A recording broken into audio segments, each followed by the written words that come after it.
The short story, The Last Question by Isaac Asimov, is one of the most iconic sci-fi tales ever. Its final sentence is particularly unforgettable. The narrative spans trillions of years, but you can read it in just 20 minutes. If that's not a great deal, I don't know what is. It's also Asimov's personal favorite among his own works, and he wrote it in one go, without any edits afterward. The story delves into the future of humanity and our ultimate destiny as a species. In this video, I'll walk through the plot, so it doesn't matter if you've already read it, and share my thoughts on the story's deeper themes. Set in the year 2061, the story introduces a powerful AI supercomputer named Multivac. Its design is so complex that no human fully understands how it functions. It's a black box to which you can pose questions, and it provides answers.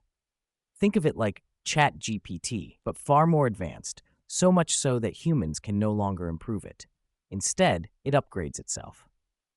Multivac has played a crucial role in aiding humanity, helping build spaceships and colonize other planets. Recently, it discovered how to perfectly harness solar energy, enabling the entire planet to run on the sun's power. The story opens with a conversation between two attendants working with Multivac. Their job is to input data, refine questions, and interpret the answers. Essentially, they're prompt engineers. One of them marvels at how the latest solar energy breakthrough means humanity can now access unlimited energy. The other, however, that this will last only until the sun eventually burns out, billions of years from now. They might be able to switch to other stars, but those will eventually burn out too. Eventually, entropy will increase to its maximum, and the universe will collapse into total darkness. In despair, they ask Multivac if there's any way to reverse entropy and prevent the universe from dying. The answer: insufficient data for a meaningful answer. For fun, I asked ChatGPT the same question, but it just told me that reversing entropy is impossible. But impossible is a strong word. How can we know for certain? Only a Sith deals in absolutes. 1,000 years later, we meet Gerard and Jardine, who are aboard a spaceship with their children, Jedet 1 and Jedet 2.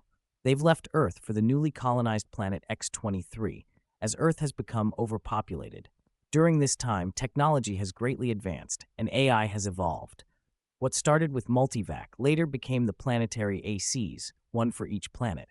These were enormous, spanning miles across, but eventually they shrank in size to fit into spaceships. The final iteration, Microvac, is a small AI supercomputer in the form of a thick metal rod aboard ships.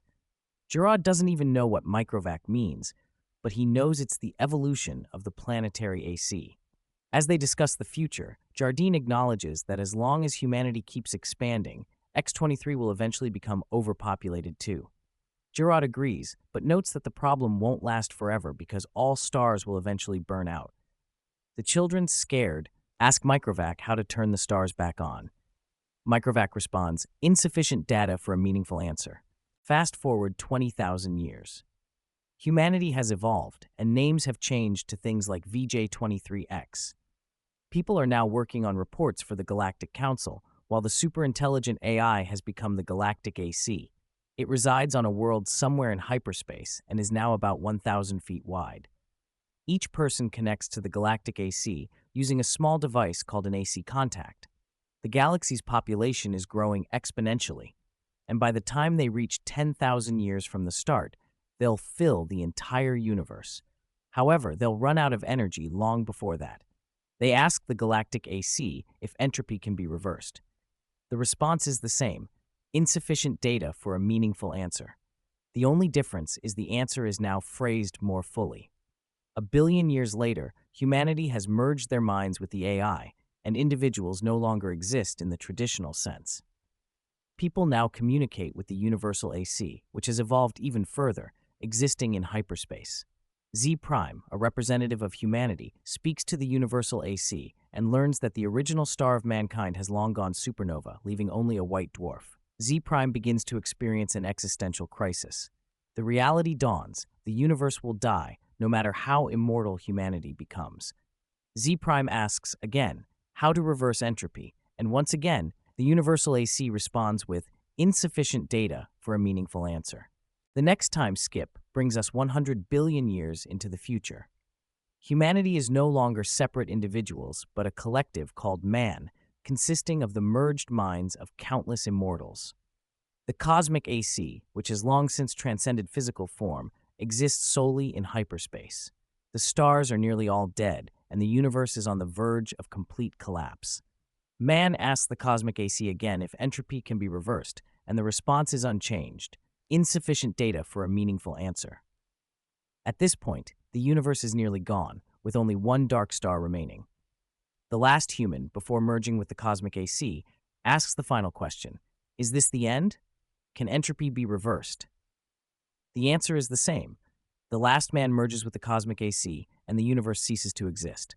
All that remains is the cosmic AC, now existing for the sole purpose of answering this final, unanswered question. The story concludes with the AC, after learning how to reverse entropy, declaring, "Let there be light," and the universe is reborn.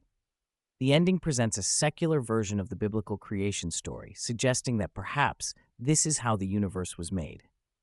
It's a fascinating concept, imagining God as an amalgamation of immortal humans merged with a superintelligent AI. The ending is iconic, often remembered, while the rest of the story fades from memory. It's a clever build-up that leads to a surprising twist. One interpretation of the ending is that the process is cyclical.